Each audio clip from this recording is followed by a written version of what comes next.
తాకట్లో ఉన్న మీ బంగారాన్ని విడిపించి ఆ రోజు ఆన్లైన్ రేటుకి కొంటాం. Sharma gold company.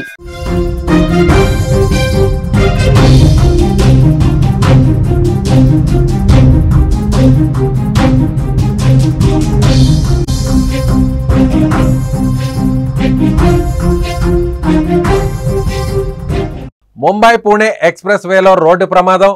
నుజ్జైన 20 వాహనాలు. ప్రమాదానికి గురైన ఖరీదైన కార్లు. ఒకరు మృతి, 18 మంది గాయాలు. బ్రేక్స్ ఫెయిల్ అయిన కంటైనర్ ట్రక్ వల్లే ప్రమాదం. 5 కిలోమీటర్ల మేర భారీగా ట్రాఫిక్ జామ్. 4 గంటల నుంచి నిలిచిపోయిన వాహనాలు. ముంబై పూణే ఎక్స్ప్రెస్ వేలో ఈ రోజు మధ్యాహ్నం ఒక ఘోర రోడ్డు ప్రమాదం జరిగింది. లోనావాలా కండాలా ఘాట్ వద్ద ఉన్న శ్రీదత్త స్నాక్ సమీపంలో అడోషి టన్నెల్ దగ్గర బ్రేకులు ఫెయిల్ అయిన ఒక కంటైనర్ ట్రక్ అనేక వాహనాలు ఢీకొట్టడంతో దాదాపు 18 నుండి 20 వాహనాలు ఒకదానికొకటి ఢీకొన్నాయి. ఈ ప్రమాదంలో ఒక మహిళ మరణించారు.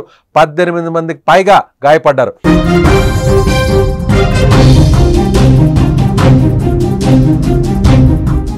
వేగంగా వస్తున్న కంటైనర్ ట్రక్ బ్రేకులు ఫెయిల్ అయిపోయాయి. అది రోడ్డుపై వెళ్తున్న అనేక వాహనాలను బలంగా ఢీకొట్టింది. దాంతో ఒక చైన్ రియాక్షన్ లాగా వాహనాలు ఒకదానికొకటి ఢీకొట్టుకుంటూనే ఉన్నాయి. అందులో BMW, మెర్సిడెస్ బెంజ్, లగ్జరీ కార్లు కూడా ఉన్నాయి. ఈ దృశ్యాలు ఇప్పుడు సోషల్ మీడియాలో వైరల్గా మారాయి.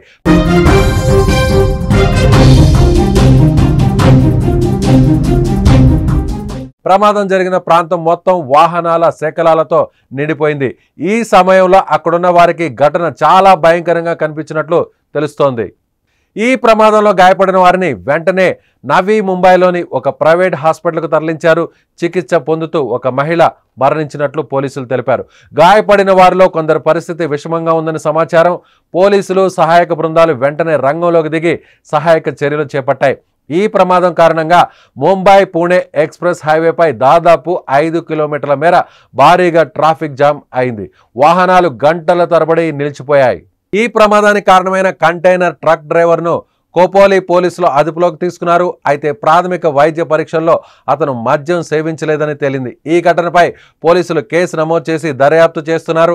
ఈ ప్రమాదం వల్ల రోడ్డుపై ఒక భారీ గుంత కూడా ఏర్పడినట్లు తెలుస్తోంది. ఆ భారీ గుంత వల్లే ఇన్ని వాహనాలు దెబ్బతిన్నట్లుగా పోలీసులు అనుమానిస్తున్నారు. ప్రస్తుతానికి ముంబై పూణే ఎక్స్ప్రెస్ వేలో క్లియరింగ్ పనులు జరుగుతున్నాయి.